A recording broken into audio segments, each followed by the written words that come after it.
There's a guitar resting on the stage. Unclaimed, almost invisible. But on The Tonight Show, nothing is ever accidental. Johnny Carson placed it there with intent, knowing exactly what question it would ask without a single word spoken. And sitting across from him that night was Paul McCartney. Paul, of course, is probably one of the most successful of all of them. It's a music out called The Music. A man whose songs had already rewritten music history. So the tension wasn't whether the interview would be good, it was whether McCartney would reach for the guitar. Would a global icon break the format and give the audience something unscripted? Or would the moment pass in silence? Because what happened next wasn't just late-night television, it was a rare collision of legend. It is good to see you and have you on the show. We had never met before. Timing and instinct that still echoes decades later. The Beatles' legacy that started it all. To understand why this Tonight Show appearance mattered so much, you need to travel back to 1964, when the Beatles first appeared on The Ed Sullivan Show and changed American culture forever. Carson himself referenced this moment in his introduction, acknowledging that when those four young men from Liverpool first showed up on American television, plenty of people dismissed them as just another flash in the pan-rock group from England. With the Beatles, because these youngsters from Liverpool, England... Another novelty act that would enjoy 15 minutes of fame before disappearing into obscurity like so many others before them. How spectacularly wrong those predictions turned out to be. The Beatles did not just survive their initial wave of popularity. They evolved into something unprecedented in the history of popular music. Their musicianship grew with every album. Welcome back, Beatles. You had a marvelous trip and a homecoming. Their artistic ambitions expanded beyond anything anyone had imagined possible for a rock and roll band. They left behind a legacy of songs that would influence every generation of musicians that followed. And of all four Beatles, Paul McCartney had arguably achieved the most sustained commercial success as a solo artist. I got asked, would I be interested in writing music? He had continued writing hit songs, continued touring, continued pushing himself creatively in ways that kept him relevant decades after the band's breakup. When he walked onto Johnny Carson's stage that night, he was not trading on nostalgia. He was a current, active, vital artist promoting new work while carrying the weight of being a living legend. Carson asked McCartney about the longevity of rock and roll itself, noting that when the Beatles first emerged, conventional wisdom held that this type of music would burn out within a couple of years. It was supposed to be a teenage fad, something that young people would outgrow as they matured into adults with serious musical tastes. Paul's response was characteristically humble and funny. He acknowledged that nobody really expected it to last this long, that even the Beatles themselves were not planning for a career that would span generations.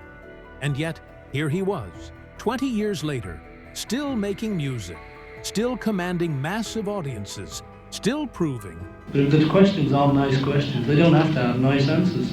that the doubters had fundamentally misunderstood what rock and roll could become. The Ed Sullivan mystery.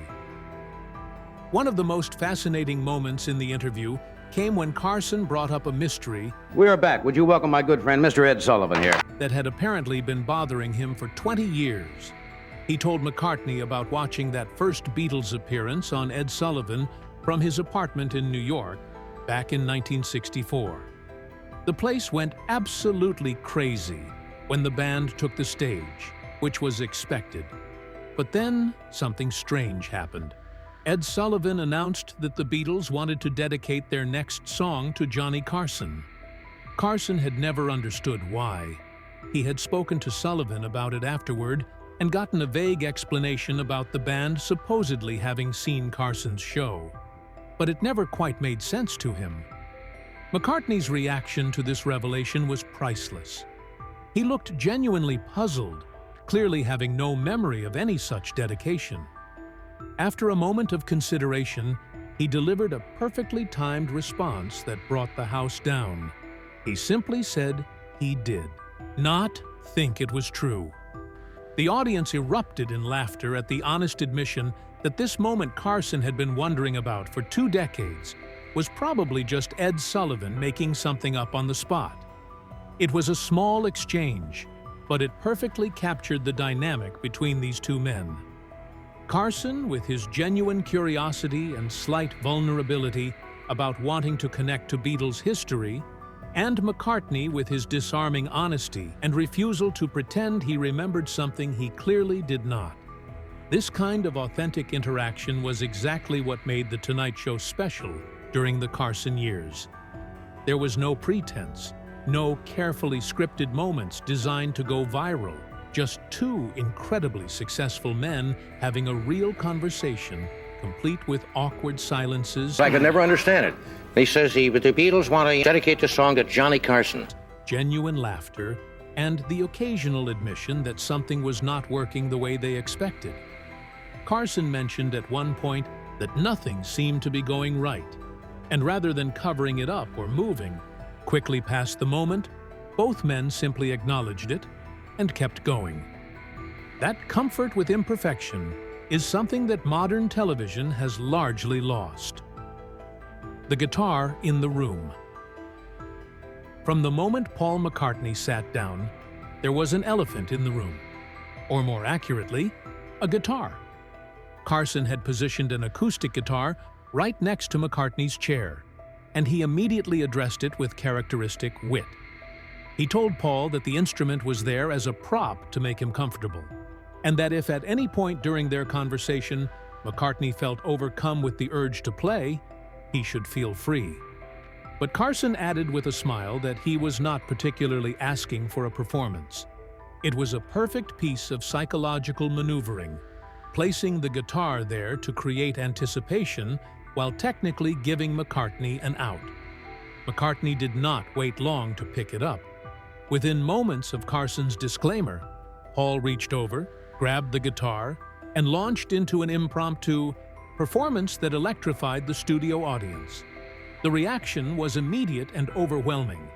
This was not a scheduled musical segment with backing bands and production numbers. This was Paul McCartney, one of the most gifted musicians alive, simply picking up a guitar and playing because he felt like it. The spontaneity made it infinitely more special than any planned performance could have been. Carson thanked him warmly when he finished, clearly pleased that his little trap had worked so beautifully. Great, nice one, thanks a lot. Later in the interview, Carson brought up the guitar trick again, acknowledging that it was indeed a sneaky thing to do. He mentioned that other shows had apparently started using the same technique with McCartney, placing guitars strategically and hoping he would feel compelled to play. Paul confirmed this was happening, suggesting he was developing a reputation as someone who could be manipulated into performing through strategic instrument placement. But there was no annoyance in his voice. If anything, he seemed amused by the whole thing, understanding that everyone just wanted to hear him play, and being gracious enough to oblige when given even the slightest excuse. The man behind the legend. What made this interview so compelling was how it revealed the human being behind the icon. Carson asked McCartney about his daily life, what an ordinary day looked like for one of the most famous musicians on the planet. One of the absolute things you have to be able to do. Well, it's not necessary. Yeah. Paul's answer was surprisingly mundane and completely charming. He talked about getting up, going for a jog, coming home. When pressed for more details, he joked that you come home after the jog, playing up the anticlimax for laughs. The audience loved it because it punctured the mystique without diminishing the legend. Here was Paul McCartney, a man whose songs had been heard by billions of people, describing his life in terms that anyone could relate to. He mentioned that he was a father of 4 children at that point, and that settling down into a more ordinary existence felt right for this stage of his life. He had experienced the absolute peak of fame during the Beatlemania years, the screaming crowds and the constant chaos, and the inability to walk down a street without being mobbed.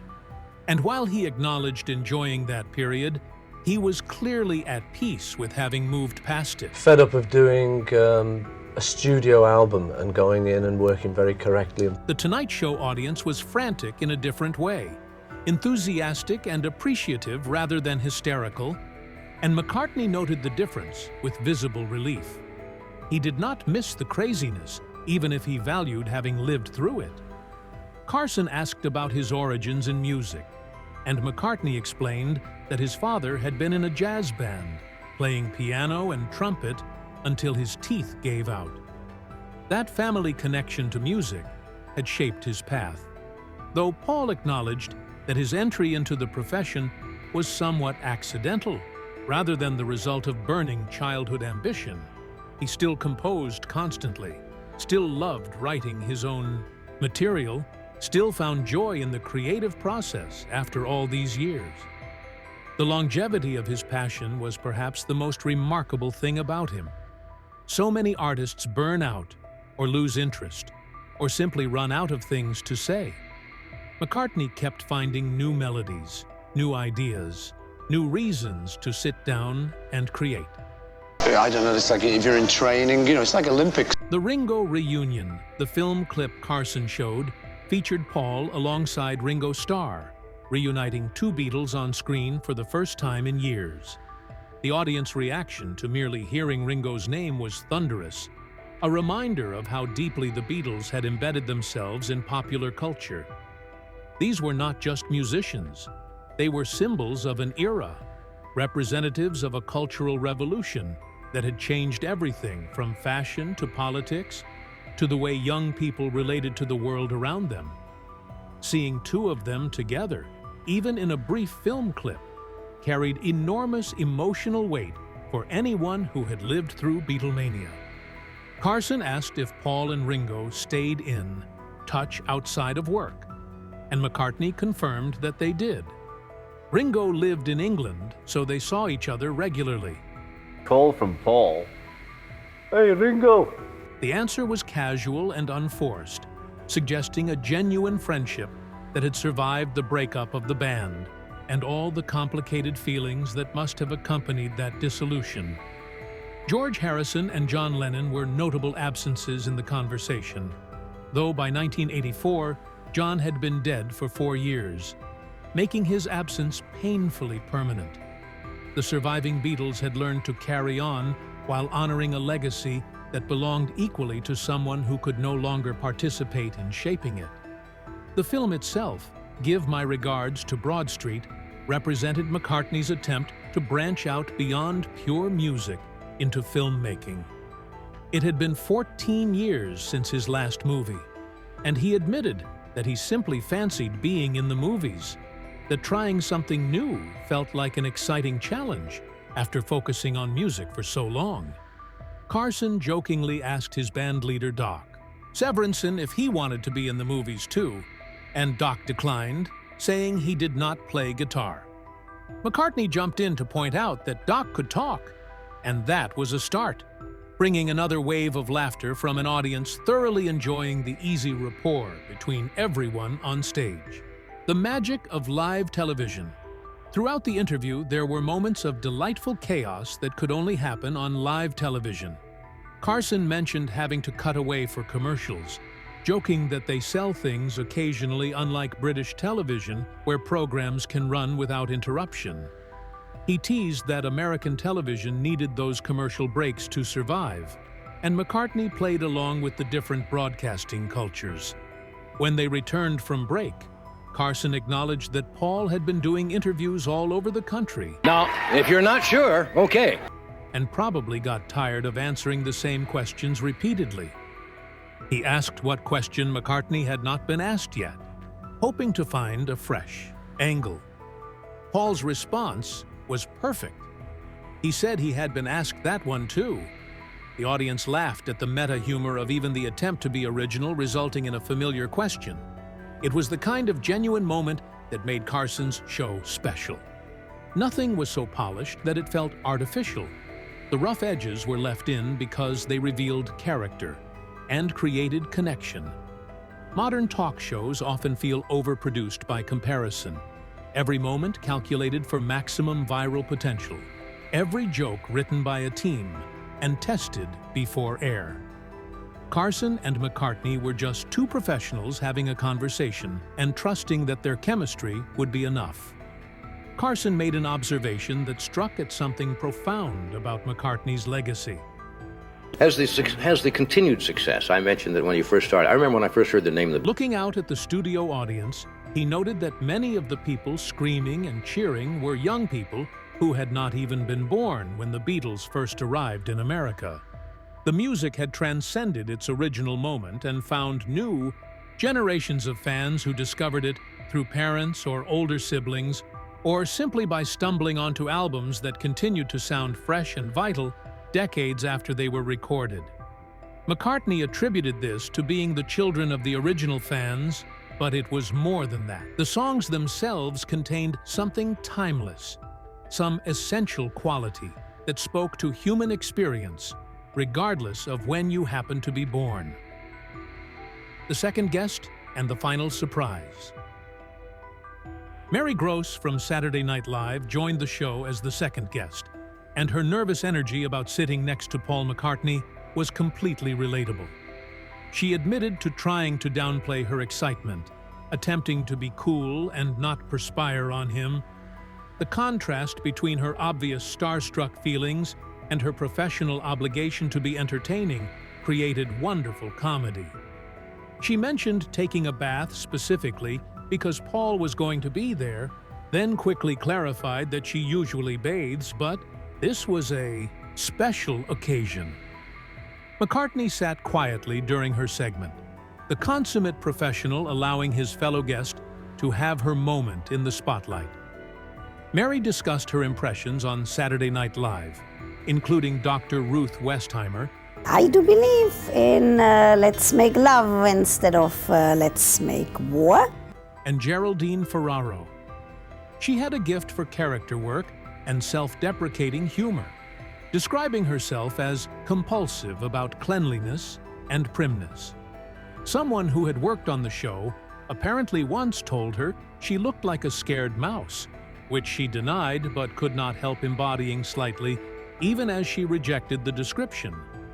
Her presence on the show demonstrated Carson's commitment to showcasing a variety of talent, moving from legendary rock star to up-and-coming comedy performer without missing a beat. But the real magic came at the end of the show when the cameras caught Paul McCartney tuning the guitar again. Carson noticed immediately and commented that Paul was just tuning it up. McCartney responded that he was going to play a little if they ran out of time, maybe just a couple of notes. What followed was an impromptu rendition of You Are My Sunshine that built into something genuinely moving. Carson told the audience that sometimes you just have to hang in there, acknowledging that the show was running long, but this moment was too special to cut short. It was the perfect ending, unplanned and unrehearsed, capturing everything that made both Paul McCartney and Johnny Carson masters of their respective crafts. Television has changed, but moments like this remind us why it mattered. A guitar left casually in the corner became more than a prop. It became a symbol, a spark that connected two living legends in a way that no script, no producer, and no social media strategy could ever manufacture. Laughter, music, and quiet human connection transformed what could have been a routine interview into something timeless, something that still resonates decades later. It wasn't rehearsed, it wasn't polished, it was alive, raw, and fleeting, and that is exactly what makes it unforgettable. So here's the question that lingers long after the cameras stopped rolling. In a world where every moment is engineered, every laugh is timed, and every reaction is monitored, can television ever recapture that kind of spontaneous brilliance? Or was this night with Johnny Carson and Paul McCartney a rare window into a creative magic No, not really. You know, they used to say rock and roll will be over in a couple of years. That exists only when preparation meets instinct and timing meets genius. The answers aren't simple, and the story isn't finished. Because the echoes of that evening still ripple through every interview, every performance, and every artist who dares to let the moment lead.